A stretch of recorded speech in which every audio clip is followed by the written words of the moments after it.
Hello student, good morning. Today we will going to discuss next topic of chapter metals and non-metals is chemical properties of a non-metal. जैसे कि previous videos में हम chemical properties of metal के बारे में discuss कर चुके हैं. अब हमारे पास क्या है chemical properties of a non-metals.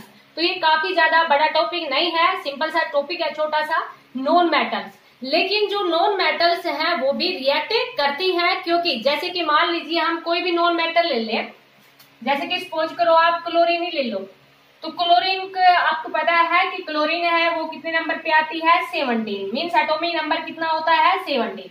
तो फर्स्ट सेल में कितने आ गए 2, सेकंड में कितने आ गए 8 और थर्ड में कितने आए 7. तो इसको अपना कंप्लीट रोटेट करने के लिए एक इलेक्ट्रॉन की जरूरत होती है.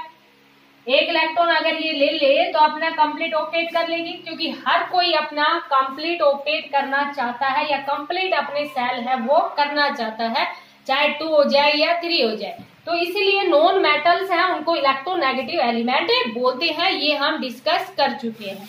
अब अगर मान लीजिए ये नॉन जो इलेक्ट्रोनेगेटिव एलिमेंट है तो इसको इलेक्ट्रोपॉजिटिव एलिमेंट तो चाहिएगा. तो जैसे कि सपोज करो हम सोडियम ही ले लेते हैं, सोडियम की क्लोरीन के साथ रिएक्शन करवा देते हैं तो क्या बन जाता है NaCl बन जाता है, मीन सोडियम क्लोराइड बन जाता है, जिसको क्या कहते हैं साल्ट कहते हैं, क्योंकि इसके ऊपर 1 पॉजिटिव होता है, इसके ऊपर क्या होता है 1 नेगेटिव. तो हमारे पास क्या बन गया ये NaCl बन गया.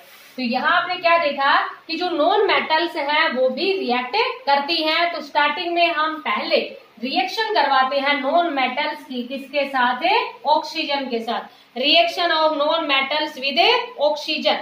तो देखो जब रिएक्शन होती है नॉन मेटल्स की विद ऑक्सीजन के साथ तो क्या बनाती है वो ऑक्साइड बनाती है. मीन्स जैसे कि अगर हम नॉन मेटल ले ले, नॉन मेटल प्लस ऑक्सीजन,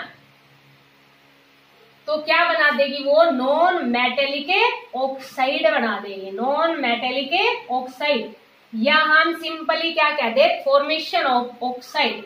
यहां पर हम ये भी लिख सकते थे simple formation of A oxide, कि क्या बना देती है वो ऑक्साइड बना देती है. लेकिन यहाँ पर एक चीज आपको ध्यान रखनी है कि जो फॉर्मेशन ऑफ ऑक्साइड जो होती है वो ओनली नॉन मेटल्स है वो रिएक्ट करती हैं ऑक्सीजन के साथ अपॉन हीटिंग. जब उनको हीट किया जाता है तभी वो रिएक्ट करती है. जैसे कि मान लीजिए हम यहाँ पर कोई भी नॉन मेटल ले लेते हैं, कोई भी नॉन मेटल के लिए हमने क्या ले लिया कार्बन ही ले लिया, या कोक की फॉर्म में ले लिया. किसकी फॉर्म में ले लिया ये कोक, या क्या कह देंगे कार्बन. इसकी जब ऑक्सीजन के साथ रिएक्शन करवाते हैं तो क्या बनता है कार्बन डाइऑक्साइड. लेकिन ये कब बनेगा in presence of a heat. तो non metal reacts with oxygen upon heating. तो यहाँ पर हम ये भी लाइन लिख देंगे या नीचे लिख देना. एक दो रिएक्शन और देख लो, समझ में आया बेटा. कार्बन एक नॉन मेटल है, नॉन मेटल की ऑक्सीजन के साथ रिएक्शन करवाई तो क्या बन गया नॉन मेटेलिक ऑक्साइड. मीन्स ये हमारे पास क्या है कार्बन डाइऑक्साइड, कार्बन डाइऑक्साइड. ठीक है.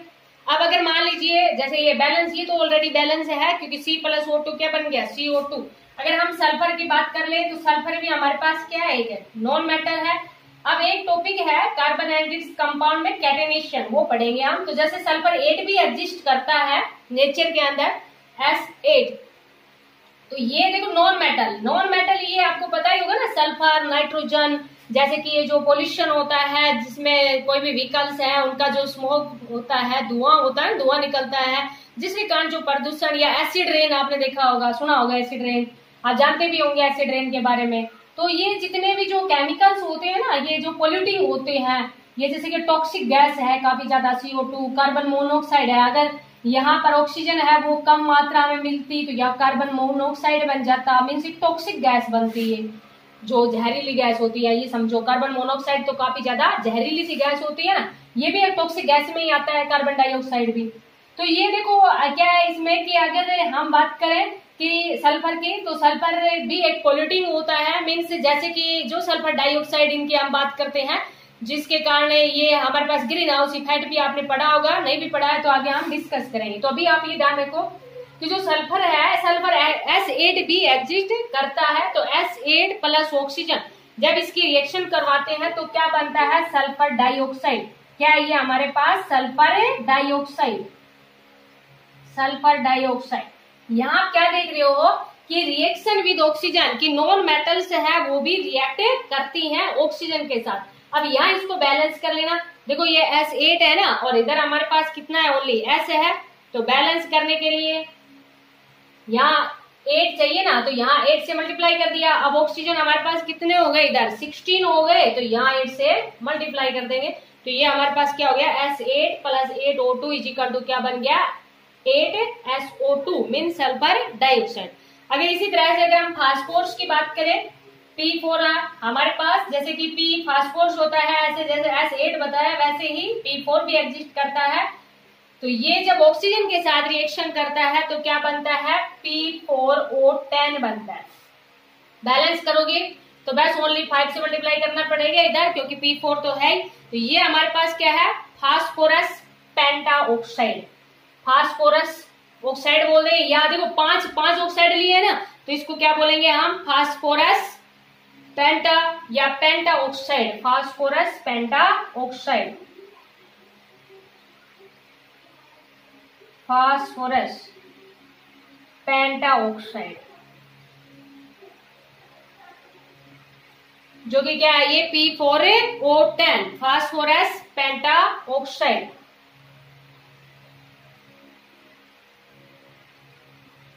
फास्फोरस पेंटा ऑक्साइड, ठीक है बेटा। तो ये हमारे पास क्या था, reaction with oxygen means formation of oxide, कि जो नॉन मेटल्स हैं वो ऑक्सीजन के साथ रिएक्ट करती हैं तो क्या बनाती है, नॉन मेटेलिक ऑक्साइड बनाती है।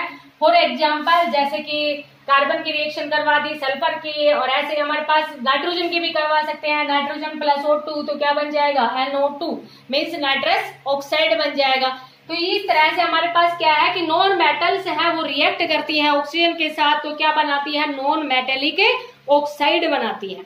अब हम बात करते हैं रिएक्शन विद वाटर की। अब देखो बेटा, ये हमारे पास जो नॉन मेटल्स की रिएक्शन है उसमें जनरली आपसे 2 ही पूछी जाती है, लेकिन हम 3-4 डिस्कस करेंगे, मीन्स एसिड के साथ भी रिएक्शन है वो डिस्कस करेंगे।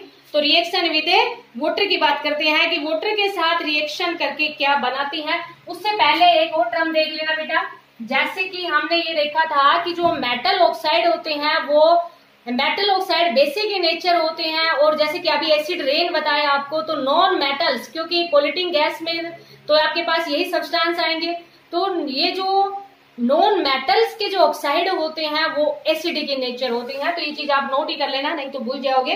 क्या लिखोगे, द ऑक्साइड्स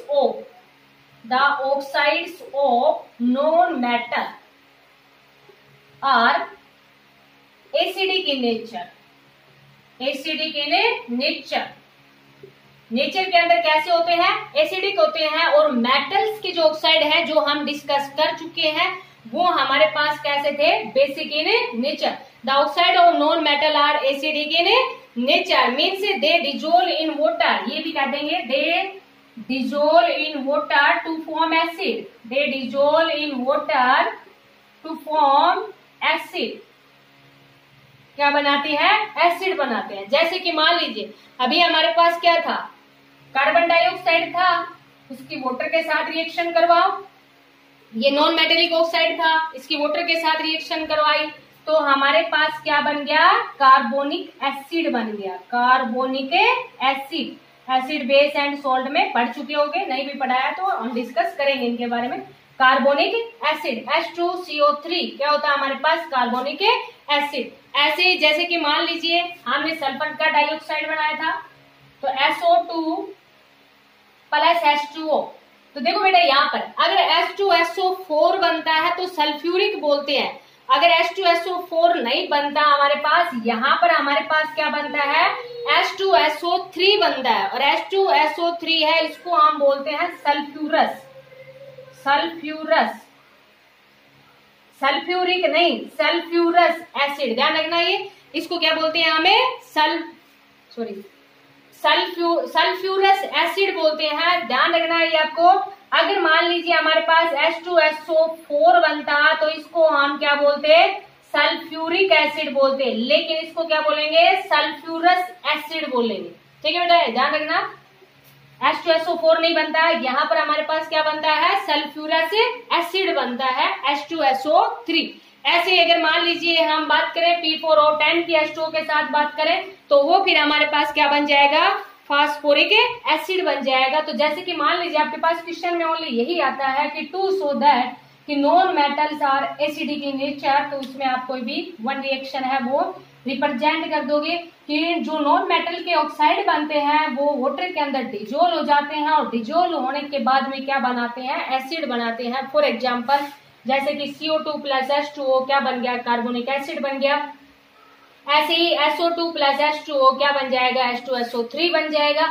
ऐसे ही अगर मान लीजिए हम नाइट्रस ऑक्साइड की बात करें तो नाइट्रस ऑक्साइड प्लस H2O तो क्या बन जाएगा, नाइट्रिक एसिड बन जाएगा। तो ये हमारे पास जो ऑक्साइड्स होते हैं नॉन मेटल के वो एसिडिक इन नेचर होते हैं। ठीक है बेटा, अब हम बात करेंगे नेक्स्ट की। नेक्स्ट हमारे पास जो केमिकल प्रॉपर्टीज है उसमें हम बात करते हैं reaction with water, reaction of non metal, या सीधा लिख देंगे क्योंकि ऊपर तो लिख रखा है रिएक्शन विद वाटर। ये काफी इंपॉर्टेंट है कि नॉन मेटल है वो वाटर के साथ रिएक्शन करके क्या बनाते हैं, या वाटर के साथ वो रिएक्शन करती है या नहीं करती। अब एक चीज आपको ध्यान रखनी है बेटा, हमारे पास क्या है ये पहले समझो, उसके बाद में देखना आपको क्या लिखना है। नॉन मेटल प्लस वाटर, इसकी बात कर रहे हैं ना हम। तो जैसे कि वाटर को हमने ऐसे लिख दिया HOH, इसके फॉर्म में लिख दिया। तो अब नॉन मेटल में आप कोई भी नॉन मेटल उठा लो, कोई भी नॉन मेटल, जैसे कि मान लीजिए सपोज करो आप देखो इसमें आपके पास क्या है, यहाँ पर रिएक्शन विद वाटर के अंदर कि ओनली यहाँ देखो ये आपके पास इलेक्ट्रोनेगेटिव एलिमेंट है, वो तो इलेक्ट्रोनेगेटिव एलिमेंट है। और जब रिएक्शन होती है वाटर के साथ तो हमारे पास ऑक्सीजन गैस निकलती है इसके अंदर। मीन्स जब वाटर के साथ रिएक्शन करती है मेटल्स तो हमारे पास एसिड नॉन मेटल्स है, जब वो वाटर के साथ रिएक्शन करती है तो हमारे पास ऑक्सीजन गैस है वो रिमूव होती है। मीन्स देखो किस प्रकार से होती है कि नॉन मेटल की जब वाटर के साथ रिएक्शन करवाते हैं तो एसिड प्लस ऑक्सीजन गैस ये रिमूव होती है। Means non metal plus water, तो क्या बना हमारे पास, एसिड प्लस ऑक्सीजन गैस। तो देखो ऑक्सीजन गैस, ऑक्सीजन को रिमूव करना है, मीन्स ऑक्सीजन गैस है वो अलग है और एसिड अलग बन गया। तो यहाँ पर क्या होता है कि ओनली जो ऑक्सीजन से ज्यादा रिएक्टिव मेटल है, सॉरी ऑक्सीजन से जो ज्यादा इलेक्ट्रोनेगेटिव एलिमेंट है वही ऑक्सीजन को रिप्लेस कर सकता है। बाकी यहाँ पर किसी प्रकार की कोई रिएक्शन नहीं होती। ओनली जो नॉन मेटल में अगर हम बात करें, फ्लोरीन की अगर बात करते हैं तो ओनली जो फ्लोरीन है वही रिएक्शन करती है वाटर के साथ। वाटर को हम ऐसे भी लिख देंगे जैसे HOH की फॉर्म में लिख देंगे वाटर को HOH, या क्या लिख दोगे H2O। तो जब इसके साथ ये रिएक्शन करती है फ्लोरीन तभी ये क्या बनता है, यहाँ पर सॉल्ट बनता है, या मीन सॉरी कोई भी एसिड बनता है और जिसको किसका नाम दिया HF प्लस ऑक्सीजन गैस है वो रिमूव होती है। मीन्स जो फ्लोरीन है वो एक मोस्ट इलेक्ट्रोनेगेटिव एलिमेंट है, ऑक्सीजन से भी ज्यादा इलेक्ट्रोनेगेटिव एलिमेंट है। क्योंकि देखो हर एक की, जैसे कि मान लीजिए कोई भी नॉन मेटल है तो वो एक इलेक्ट्रोपॉजिटिव को लेना चाहेगी। यहाँ पर देखो इस कंसेप्ट को समझो, नॉन मेटल्स होती हैं वो इलेक्ट्रोनेगेटिव होती है, कोई भी नॉन मेटल्स है वो कैसी होती है, इलेक्ट्रोनेगेटिव होती है। और जब नॉन मेटल इलेक्ट्रोनेगेटिव है तो वो क्या करेगी, इलेक्ट्रोपॉजिटिव को लेना चाहेगी। आज जैसे कि यहाँ पर इलेक्ट्रोपॉजिटिव में हमारे पास क्या था, वाटर ही है ना ओनली, मीन्स वाटर के साथ रिएक्शन की बात करवा रहे हैं। तो यहाँ ये तो मोस्ट इलेक्ट्रोनेगेटिव है इसके कंपैरिजन में, तो इलेक्ट्रोपॉजिटिव कौन हुआ, हाइड्रोजन हुआ। लेकिन ये ऑलरेडी बाउंड है वाटर के अंदर हाइड्रोजन, तो मीन्स ऑक्सीजन है वो इलेक्ट्रोनेगेटिव एलिमेंट था, उसने इसको ले लिया। अगर यहाँ पर अगर हम कोई और नॉन मेटल की बात करते हैं फ्लोरीन के अलावा तो वो ऑक्सीजन को रिप्लेस नहीं कर पाती। मीन्स यहाँ क्योंकि वो इलेक्ट्रोनेगेटिव एलिमेंट है वो इलेक्ट्रोपॉजिटिव चाहती है, जबकि ऑक्सीजन ने ऑलरेडी हाइड्रोजन को ले रखा है।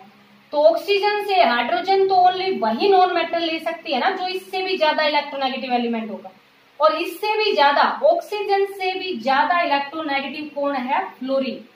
तो ये चीज आपको ध्यान रखनी है। अगर इस फ्लोरीन के अलावा अगर कोई भी नॉन मेटल अगर हम यहाँ ले लें, क्वेश्चन आपके पास बन सकता है कोई भी नॉन मेटल में, जैसे कि सल्फर ही ले लिया, सल्फर प्लस H2O, तो क्या रिएक्शन होगी? तो आपको ध्यान रखना है किसी प्रकार की कोई रिएक्शन नहीं होगी। नॉन मेटल में फ्लोरीन के अलावा कोई भी वाटर के साथ रिएक्शन नहीं करती। काफी इंपोर्टेंट क्वेश्चन है, बनता है ये क्वेश्चन कई बार। तो यहाँ पर आप लिख देना ये क्या स्टेप, फ्लोरीन के अलावा जो फ्लोरीन है वो एक मोस्ट इलेक्ट्रोनेगेटिव एलिमेंट है। No other non metal reacts with a water, ध्यान रखना, ठीक है बेटा।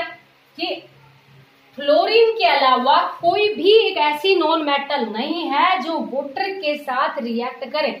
ओनली फ्लोरीन ही एक ऐसी नॉन मेटल है जो वाटर के साथ रिएक्ट करती है। तो अभी आपको समझाया ये कि अगर मान लीजिए क्वेश्चन यही आ जाए कि why fluorine is react with water, तो फ्लोरीन क्यों रिएक्ट करती है वाटर के साथ? क्योंकि देखो हर एक जो नॉन मेटल होती है वो इलेक्ट्रोनेगेटिव एलिमेंट होती है और वो इलेक्ट्रोपॉजिटिव को चाहती है कि कोई इलेक्ट्रोपॉजिटिव आ जाए। अब H है वो एक इलेक्ट्रोपॉजिटिव का काम कर रहा है H2O के अंदर। तो यहाँ देखो आप ऑलरेडी ऑक्सीजन ने हाइड्रोजन को तो ले लिया, लेकिन यहाँ पर आपके पास मेन क्या रहेगा कि fluorine is the most electronegative element, so it react with water and to form HF plus oxygen. तो क्या बन जाएगा? कोई भी एसिड प्लस ऑक्सीजन गैस है वो रिमूव होती है। तो ये आप अच्छे से समझना इस चीज को। नेक्स्ट हम रिएक्शन बात करते हैं, बहुत ही सिंपल है ये आपके पास, क्योंकि यही एक थोड़ा सा टॉपिक था बस। थर्ड में क्योंकि ज्यादा बड़ी रिएक्शन नहीं है, छोटी छोटी है, तो रिएक्शन विद एसिड की बात करते हैं। रिएक्शन विद एसिड कि नॉन मेटल है वो एसिड के साथ रिएक्ट करके क्या बनाती है। तो कोई भी नॉन मेटल ले ली, जैसे कि हमने सल्फर ही ले ली, एसिड के साथ हमने कोई भी एसिड ले लिया, जैसे कि हमने एसिड है वो क्या ले लिया, सल्फ्यूरिक एसिड ले लिया। तो सल्फ्यूरिक एसिड के साथ मिलके क्या बनाती है, ये सल्फर डाइऑक्साइड प्लस वाटर बनाती है। मीन्स यहाँ पर हम ये कहेंगे कि जो नॉन मेटल है वो एसिड के साथ रिएक्शन करके क्या बनाती है, मीन्स क्या देती है हमें, कोई भी ऑक्साइड प्लस वाटर देती है। इसको बैलेंस आप कर लोगे। बैलेंस करने के लिए देखो इधर हमारे पास पहले ऑक्सीजन हाइड्रोजन है, हाइड्रोजन इधर हमारे पास कितने हैं, 2 है, इधर भी 2 है। ऑक्सीजन देखो, ऑक्सीजन इधर हमारे पास 4 है ना, इधर हमारे पास कितने हैं, 2 और 1 3 है ना, 4 बना दिए। तो यहाँ भी 4 से मल्टीप्लाई करना पड़ेगा। अब सल्फर हमारे पास कितने हो गए बेटा, 2s और 1 कितने हो गए, 3 हो गए। तो इट मीन्स यहाँ इसमें 3 से मल्टीप्लाई करने पड़ेगा। तो शायद ये बैलेंस हो गई है, समझ में आया बेटा।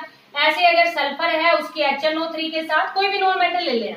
आपके पास क्वेश्चन इस टाइप से आएगा कि what happen when non metal react with acid. तो आप कोई भी एक नॉन मेटल ले लेना, उसको एसिड के साथ रिएक्शन करवा देना, चाहे आप सल्फ्यूरिक एसिड के साथ करवा रहे हो, चाहे आप नाइट्रिक एसिड के साथ करवा रहे हो। तो यहाँ पर हमारे पास क्या बनता है, H2SO4 बनता है प्लस, देखो बेटा अगेन जब सल्फर नाइट्रिक एसिड के साथ रिएक्शन करता है तो हमारे पास अगेन क्या बन जाता है, सल्फ्यूरिक एसिड बन जाता है प्लस नाइट्रस ऑक्साइड प्लस क्या बन जाएगा, H2O मीन्स वाटर है वो तो बनता ही बनता है। ध्यान रखना मेन आपके पास यही है कि नॉन मेटल्स है वो रिएक्शन करती है एसिड के साथ, तो हमें क्या मिलता है, वाटर मिलता है और एक ऑक्साइड बनता है। तो यहाँ पर देखो सल्फर जब HNO3 के साथ रिएक्ट करती है तो क्या बन गया, sulphuric acid plus nitrous oxide plus H2O या नाइट्रोजन ऑक्साइड भी बोल सकते हैं इसको, प्लस क्या बन गया H2O। H2O हमारे पास क्या है, वाटर। इसको बैलेंस कर लोगे। तो बैलेंस करने के लिए देखो बेटा पहले आप ऑक्सीजन को ही बैलेंस करो। अब ऑक्सीजन इधर हमारे पास कितने हैं, 4 और 2 6 और 1 7 है ना, यहाँ 2 से मल्टीप्लाई कर दिया तो 2 और 2 4 और 4 कितने हो गए बेटा, 8 हो गए ना। अब ये तो बैलेंस नहीं होता दिख रहा है ना, तो आप क्या करें, पहले ही इसमें बैलेंस करने के लिए यहाँ हमारे पास से अगर नाइट्रोजन की बात करें तो नाइट्रोजन उधर हमारे पास कितने हैं, N अकेला सिंगल है ना। तो आप देखो बैलेंस करने के लिए क्या करोगे, पहले हाइड्रोजन को बैलेंस कर रहे हो तो हाइड्रोजन हमारे पास 2 इधर है और 2 इधर है, तो कितने हो गए, ये 4 हो गए ना, यहाँ 4 से मल्टीप्लाई कर दो, हो गए 4। अब अगर नाइट्रोजन की बात करें तो नाइट्रोजन हमारे पास कितने हो गए, यहाँ 4 हो गए, तो फिर यहाँ 4 से मल्टीप्लाई करना पड़ेगा। उसके बाद में अगर फिर आप 4 से मल्टीप्लाई कर रहे हो तो यहाँ पर हमारे पास कितने हो गए ऑक्सीजन, 8 और 4 12 और 1 13 हो गए ना, यहाँ 2 से मल्टीप्लाई कर लेते हैं। 2 से मल्टीप्लाई करोगे तो 2, यहाँ बैलेंस करने के लिए पहले 6 से मल्टीप्लाई कर देते हैं डायरेक्ट। अब देखते हैं कितने हो गए, 18। इधर हमारे पास कितने हैं, ये 4 और यहाँ पर हमारे पास कितने हो गए, 12 और 4 ये हो गए, 12 और 4 हमारे पास कितने हो गए, 16 हो गए ना, और 2 ये हो गए, 18 हो गए। अब ऑक्सीजन देख लेते हैं, ऑक्सीजन तो हो गए बैलेंस। अब हाइड्रोजन देख लेते हैं, हाइड्रोजन हमारे पास कितने हैं, इधर 6 है, इधर हमारे पास कितने हो गए, 4 और 2 6 हो गए। शायद ये बैलेंस हो ही गई है, देख लेना बेटा, और बैलेंस है शायद ये, ठीक है बेटा। तो क्या देखा हमने कि रिएक्शन विद एसिड की नॉन मेटल्स है वो एसिड के साथ रिएक्शन करके क्या बनाती है, एक ऑक्साइड बनाती है, प्लस साथ में हमारे पास क्या वो मिलता है, वाटर। जैसे कि अगर मान लीजिए इस फॉर्म में लिखना चाहे तो किस फॉर्म में मिल रहा है, ये लिक्विड फॉर्म में मिल रहा है। तो ये थी हमारे पास रिएक्शन विद एसिड। बस ओनली एक छोटी सी और है, रिएक्शन विद नॉन मेटल है वो रिएक्शन करती है किसके साथ, हाइड्रोजन के साथ। रिएक्शन विद हाइड्रोजन बहुत ही सिंपल सा है कि जब हाइड्रोजन गैस के साथ रिएक्शन करती है नॉन मेटल तो हमारे पास क्या बन जाता है, जैसे कि यहाँ पर H2+S रिएक्शन करके क्या बन गया, H2S। ठीक है बेटा, तो बहुत ही सिंपल सा है। कोई भी नॉन मेटल है वो हाइड्रोजन के साथ है वो भी रिएक्ट कर सकती है, लेकिन आपको ओनली एक ध्यान रखना है, क्योंकि हमारे पास सिलेबस में ओनली 2 ही रिएक्शन की बात करते हैं हम, रिएक्शन विद ऑक्सीजन और रिएक्शन विद वाटर। बाकी ये आपकी नॉलेज के लिए आपको समझाए गए हैं, तो इनको भी आप अच्छे से अंडरस्टैंड करना। तो ये टॉपिक था हमारे पास chemical properties of non metals के। नॉन मेटल्स हैं उनकी क्या क्या केमिकल प्रॉपर्टीज होती है, मीन्स वो किस किस के साथ रिएक्ट करती है, तो इसको आप अच्छे से अंडरस्टैंड करना। Thank you, have a nice day.